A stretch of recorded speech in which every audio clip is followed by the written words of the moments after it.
इरादे नेक हों तो रास्ते खुद बनते हैं। यह कहानी है अमित नाम के एक छोटे से गांव के लड़के की, जिसने गरीबी, कठिनाइयों और समाज के तानों को पीछे छोड़ते हुए अपनी मेहनत और आत्मविश्वास के बल पर एक दिन अपनी पहचान पूरे देश में बना ली। एक लड़का जिसका जन्म उत्तर प्रदेश के एक छोटे से गांव सतवनपुर में हुआ था।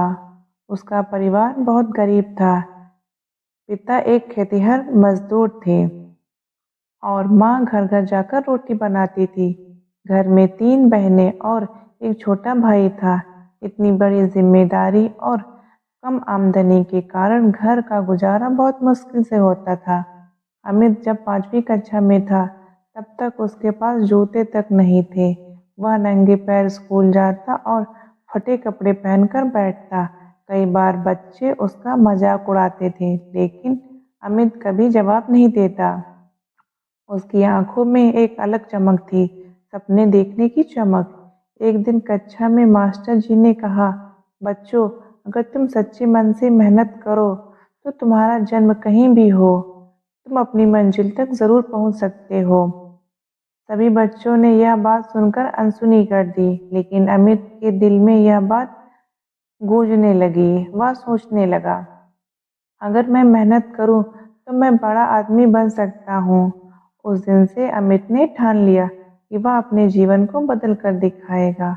अमित रोज सुबह 4 बजे उठकर गांव के कुएं से पानी भरता, फिर स्कूल जाता। स्कूल से आने के बाद वह माँ के साथ रोटियां सेकने में मदद करता और फिर रात को लालटेन की रोशनी में पढ़ाई करता। उसने अपनी पढ़ाई में कभी समझौता नहीं किया। 8वीं कक्षा में उसे पूरे जिले में पहला स्थान मिला। यह खबर अखबार में छपी। गांव वालों ने तारीफ तो की, लेकिन कुछ लोगों ने ताना भी मारा। अरे बेटा, पढ़ लिख कर क्या करेगा, खेत जोतना ही है ना आखिर। लेकिन अमित जानता था कि सपने देखने वाले कभी तानों से नहीं डरते। 10वीं के बाद अमित को शहर के एक छोटे अच्छे कॉलेज में दाखिला मिला, लेकिन समस्या यह थी कि वहाँ पढ़ाई और रहने का खर्च बहुत ज़्यादा था। पिता के पास पैसे नहीं थे। तब अमित ने तय किया कि वह अखबार बेचकर, ट्यूशन पढ़ाकर और छोटे मोटे काम करके अपनी पढ़ाई का खर्च उठाएगा।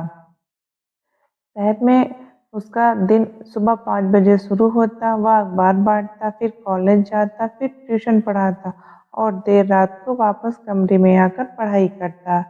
शरीर थक जाता था, लेकिन आत्मा को उसकी मेहनत से तसल्ली मिलती थी। कॉलेज के अंतिम वर्ष में अमित ने एक प्रतिष्ठित सरकारी परीक्षा देने की ठानी, यूपीएससी। सबने कहा, अरे ये तो बड़े बड़े अफसरों के बच्चे देते हैं, तू क्या करेगा। लेकिन अमित जानता था कि किसी भी परीक्षा की तैयारी किताबों और आत्मविश्वास से होती है, खानदान से नहीं। उसने दिन रात मेहनत की, कई बार खाना नहीं मिला, कई रातें नींद के बिना गुजारी, लेकिन वह डटा रहा। रिजल्ट वाले दिन उसके पास न मोबाइल था, न इंटरनेट था। वह साइबर कैफे गया और जैसे ही रोल नंबर डाला, उसकी आंखों में आंसू आ गए। वह आईएएस में चयनित हो चुका था। पूरे देश में उसकी 34वीं रैंक थी। सच कहें तो वह सिर्फ एक रैंक नहीं थी, वह थी उसके संघर्षों की जीत, गरीबी पर विजय और एक नई शुरुआत की दस्तक। जब अमित अपने गांव लौटा तो गांव के हर कोने में उसके स्वागत के पोस्टर लगे थे। वही लोग जो कहते थे कि पढ़ लिख कर क्या करेगा, अब कह रहे थे, हमारे गांव का लाल आज अफसर बन के आ गया। उसने अपने माता पिता के चरण छुए और कहा, आज तो कुछ भी हूँ, आप दोनों की वजह से हूँ। अमित जब अफसर बना तो उसने सबसे पहले अपने गांव में स्कूल, पानी और स्वास्थ्य केंद्र की व्यवस्था करवाई। उसने गरीब बच्चों के लिए छात्रवृत्ति योजना शुरू की और गांव में पढ़ाई का माहौल बनाया।